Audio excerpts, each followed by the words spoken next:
aimé, oh. Jésus m'a aimé, oh. Il m'a donné la vie, il m'a donné le sourire. Salut, salut, salut, bienvenue dans Belle Idée, j'espère que vous allez bien. Dans Belle Idée, c'est toujours le sourire se contamine. Si vous êtes fâché quand vous ouvrez mon canal, c'est la joie et rien que la joie. Quelles que soient les étapes de la vie, quelles que soient les épreuves de la vie, cherchez toujours à être positif. Ça paye, oui, la positivité, ça paye. Je sais de quoi est-ce que je parle. Aujourd'hui, je suis là pour vous parler un peu d'un épisode de ma vie, pour donner le courage à bon nombre d'entre vous, à ceux et celles qui se trouvent dans cette situation, pour vous dire, même s'il y a la galère, même si la vie ne va pas en avant, ne vous découragez jamais. Ne cherchez jamais à être du côté de la négativité. Soyez toujours positif parce que la positivité, ça paye. Alors moi, il y a de cela bon nombre d'années, je crois pratiquement 12 ans aujourd'hui, je passais vraiment des moments très difficiles dans ma vie, très difficiles. Je suis orpheline de papa et j'habitais avec ma maman, mes frères, mes soeurs. Et la vie n'était vraiment pas du chocolat, comme on dit, c'était vraiment pas facile. Après la mort de mon papa, j'avais arrêté d'aller à l'école. Je n'ai pas pu aller à l'université et j'ai fait une formation de 3 ans en esthétique coiffure. Et après l'obtention de mon diplôme, j'ai commencé à chercher du travail, on ne m'accepte pas quelque part. J'allais dans des salons, que grands que petits salons, on ne m'acceptait pas. On disait c'est plat, on n'a pas besoin. Bon, j'ai passé 1 an comme ça. Ensuite, j'ai eu la chance d'aller travailler dans un petit salon avec une femme, mais elle ne me payait pas. Et c'était très loin de la maison, je devais emprunter le taxi, aller-retour, c'était vraiment pas évident pour moi et j'avais arrêté. Je me suis retrouvée encore 1 année à la maison, c'était pas facile, c'était vraiment pas du tout facile. Avec les charges, c'était vraiment pas facile.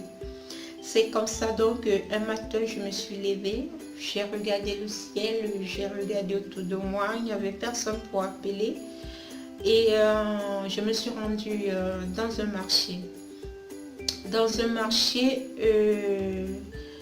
je suis arrivée, j'ai commencé à regarder comment les gens marchaient, comment les gens passaient, comment les gens faisaient. Je suis arrivée dans ce marché et il y avait, je ne sais pas s'il y a encore, en ce moment, on jetait les mèches par terre et il y avait des femmes qui venaient chercher des mèches et il y avait des tacleuses, des coiffeuses de rue qui leur proposaient de venir se coiffer et comme ça, elles se faisaient un peu d'argent.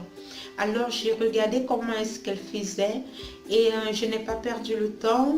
Je n'ai pas pensé à rentrer d'abord à la maison et réfléchir. Je suis partie au marché, je crois j'avais 300 francs sur moi, oui. Et j'avais 500 francs, j'avais emprunté le taxi 200, il me restait 300 francs. Je suis partie au marché, à l'intérieur du marché, je me suis acheté ce peigne. Ce peigne m'accompagnerait tous les jours de ma vie. Ça, c'est un peigne de la chance. Je me suis acheté ce peigne à 100 francs. Je suis venue me placer. J'ai commencé, il y avait des femmes, des jeunes filles qui s'approchaient, regardaient ces mèches par terre. J'ai commencé à tacler aussi, comme on disait. Bon, je dis, oui, salut ma chérie, tu veux te faire des tresses? Je suis une très bonne coiffeuse, je peux t'aider à chercher la mèche. Non, ne prends pas ce blond si ça ne va pas te donner parce que tu es un peu noir. Essaie un peu de prendre le marron caramel, tu vas voir, ça va te sortir le regard. Je composais la cliente, je disais, bon, tu veux faire la coupe chinoise? Non, avec ton front, la coupe chinoise ne va pas donner. Je vais te faire une raie de côté, comme ça va sortir ton front, ça va sortir ton visage, parce que si tu fais, je donnais des inconvénients. Parce que moi, la coiffure, c'est ma passion, ça a toujours été ma passion. L'esthétique, la coiffure, ça toujours, c'est un travail que je peux me lever du matin jusqu'au soir, je ne me fatiguerai jamais. Alors quand je suis dans ce travail-là, je me perds même souvent de fois, j'oublie même souvent de manger. Alors c'est comme ça que j'ai eu ma première cliente. Et bon, Elle m'avait dit non, moi je suis déjà ma cliente, je suis seulement venue pour prendre la mèche ici. Je lui ai dit bon regarde, si tu veux tu ne me payes pas. Moi c'est la première fois que je suis venue ici et je suis en train de chercher à ancrer dans le réseau. Alors si tu veux tu ne me payes pas, moi je te coiffe tout simplement. Tu peux me payer même l'argent de taxi. C'est donc comme ça que cette femme avait dit, bon ok d'accord, je vais te donner 600 francs, tu me places la greffe. Je l'ai aidé à choisir sa greffe, mais le moment était arrivé où est-ce que je devais la coiffer. J'ai regardé autour de moi, j'ai regardé à gauche, j'ai regardé à droite, je ne connaissais personne. Il y avait des marchands ambulants, des sauveteurs qui vendaient des babouches, beaucoup de robes, des habits. Je me suis approchée et je cherchais tout simplement mon papa, une personne déjà ancienne, parce que moi, chaque fois que je veux faire quelque chose dans la vie, je pense toujours à mon papa, paix à son âme. Parce que je me dis toujours que peut-être en m'approchant de quelqu'un qui a un peu l'âge de mon papa, ça peut être mon papa, ça peut être mon papa qui s'est transformé en cette personne et il ne peut pas me refuser un service. Excusez, il ne peut pas me refuser un service. C'est comme ça que j'ai cherché un papa déjà âgé. Je me suis approchée, je lui ai dit, s'il vous plaît papa, j'aimerais coiffer cette dame. Je viens d'arriver au marché, je n'ai pas où m'installer. Je voulais aussi chercher mon gagne-pain. Le papa m'a dit, bon d'accord, comme tu as déjà la cliente, quoi que la main ne revient plus. C'est comme ça donc que j'ai fait asseoir la cliente. Grâce à Dieu, elle était aussi patiente parce que si c'était une autre, bon, elle partait. Elle s'est assise, j'ai commencé à la coiffer, Quand j'ai fini de coiffer la cliente, elle était très contente. Déjà, j'étais rapide, j'étais concentrée. Elle me posait les questions. Je ne répondais pas tellement parce que je lui disais, quand je coiffe, je préfère être concentrée. Donc, j'appliquais vraiment ma profession parce que j'avais vraiment beaucoup dépensé. Ma famille avait beaucoup dépensé pour apprendre parce que j'avais appris une très grande formation et j'ai un diplôme reconnu international. Alors, c'est comme ça, alors que j'ai... excusez, c'est comme ça donc que j'avais fini de coiffer cette dame. Elle s'est levée, elle m'a dit, ma fille, tu mérites plus. Aujourd'hui, je suis ta première cliente. Au lieu de te donner 600, je vais te donner 1000 francs. J'étais très contente quand j'ai reçu ces 1000 francs. Je me suis retournée chez ce papa, je lui ai dit, j'aimerais aller chercher une autre cliente. Je ne sais pas si je peux te donner quand même quelque chose parce que je t'importune aussi. Comme ça, je viens ici chaque jour doucement, je vais me trouver une installation. Donc, j'aimerais que par jour, j'aimerais te donner 500 francs. Comme ça, toi aussi, tu peux manger un plat de nourriture à midi. Le papa m'a dit, bon, il n'y a pas de problème, ma fille, il n'y a pas de problème. Trouve-toi une chaise et bon, tu viens, tu apportes tes clients. Le premier jour, avec cette motivation, je suis entrée au front, je me plaçais en plein soleil, en pleine pluie. Je cherchais les clientes, je les regardais, même celles qui ne venaient pas se coiffer vers moi, mais je les donnais des conseils. Je disais non, ne prends pas celle-ci, elle ne va pas bien, fais ceci, fais cela. Et le premier jour, j'avais eu à coiffer 6 têtes. Je suis rentrée peut-être parce qu'il y a des têtes de 2000, 2500 que j'avais eu à coiffer.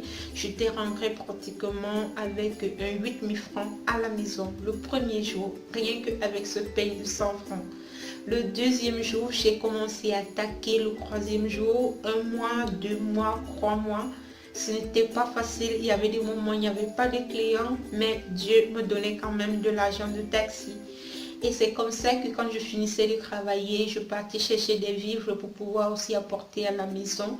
Et ça faisait aller la famille en avant. Ça, c'était juste une petite partie de mon histoire. Pour vous dire, je vais parler de long en large. Je voulais tout simplement vous dire, je sais qu'il y a des gens comme moi qui sont capables, qui aiment leur métier par amour, qui ont appris.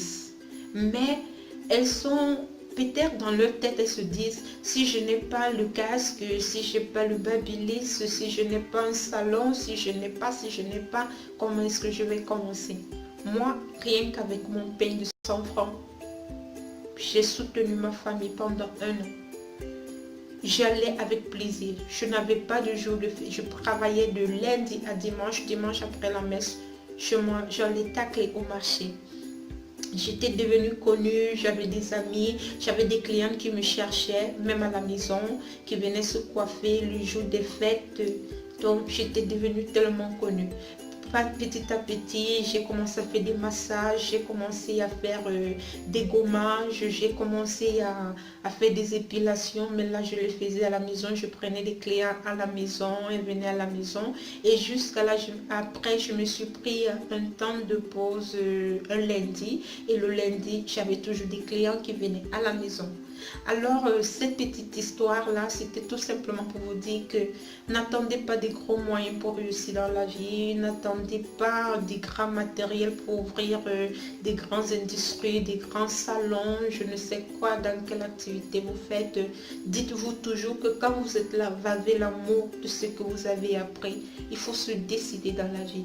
Parce que si toi là qui me regarde, si tu ne te décides jamais, tu ne vas jamais commencer. Il faut commencer. Moi, j'ai commencé avec un peigne et le peigne m'a apporté très loin. Le peigne, parce que déjà, je vais vous dire, quand il y a l'amour du travail, il y a l'humilité. Vous vous rabaissez. Vous cherchez à aller en avant.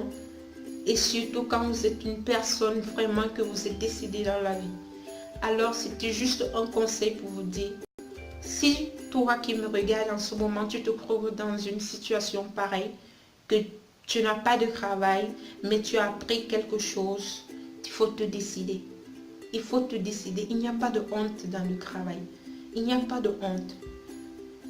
Moi, j'ai aimé l'esthétique coiffure. Et c'est pour ça que jusqu'à aujourd'hui, je ne blague pas avec ma passion. Je ne blague pas. Je peux passer toute une journée sans manger, sans penser à rien. Mais quand je travaille sincèrement. Quand je m'applique sincèrement, je ne connais pas faire d'à peu près. Parce que c'était ça ma force au marché. Même si quelqu'un me payait 200 francs, je ne coiffais pas parce qu'il m'avait payé 200 francs. Je ne comptais pas l'argent, je m'appliquais et je m'adonnais. Ce qui fait en sorte que quand la personne me proposait ce prix, à la fin, il disait non, ou elle disait non, vraiment, je ne peux pas te payer cette somme-là, je vais te donner plus. Pour vous dire qu'il faut toujours commencer. Commencer toujours. On n'arrive jamais au sommet. Il faut toujours commencer en bas pour arriver au sommet. Doucement, on grandit. La vie, c'est comme les escaliers. Au fur et à mesure que tu montes, tu arrives au sommet. Alors, c'était un peu cette leçon du jour que je voulais vous dire. Je voulais vraiment prendre l'exemple de moi. Et s'il y a des gens qui m'ont connu dans le marché, peut-être qui m'ont cherché, qui ont vu que j'ai disparu, parce que je répète, ça fait pratiquement 10 ans, je sais pas, 10 ans aujourd'hui. Je vis, je suis en santé, je vous salue, je vous souhaite beaucoup de courage parce que la vie, c'est vraiment le courage. J'espère que le tuto vous a plu, j'espère vraiment, je vous laisse avec. Et quand je voyageais pour l'Europe, la première chose que j'ai eu à mettre dans ma valise, c'était ça. Mon peigne. Je ne blague pas avec. Il peut avoir des mêmes peignes, de la même chose, mais celui-ci, il m'accompagnera toujours. Je crois que je vais faire un tableau et je vais le mettre dedans. Je vais le mettre sur le mur de chez moi. Parce que j'y tiens vraiment à ce peigne. Parce que ça a été une détermination dans ma vie. Ça a été une motivation dans ma vie. Soyez motivés. Soyez déterminés. L'endurance, la persévérance, l'humilité, le pardon, la sincérité. Ça paye, oui, ça paye. Pour moi, ça paye aujourd'hui. Donc, c'était juste une petite épisode de ma vie, parce que si je commence à raconter, on ne va jamais finir. C'était juste pour vous donner ce courage, pour vous dire, dans la vie, il faut commencer. Commencer et le reste arrivera. Je vous souhaite beaucoup de courage. J'espère aussi que la chance va vous sourire, mais je vous dis, l'humilité paye. Parce que quand vous êtes humble, quand vous savez dire pardon, excuse-moi s'il te plaît, j'ai pas fait sciemment, ça vous lance très loin. Alors, je vais m'arrêter comme ça aujourd'hui. On va se dire au revoir et on va se retrouver à une autre vidéo. Bye bye.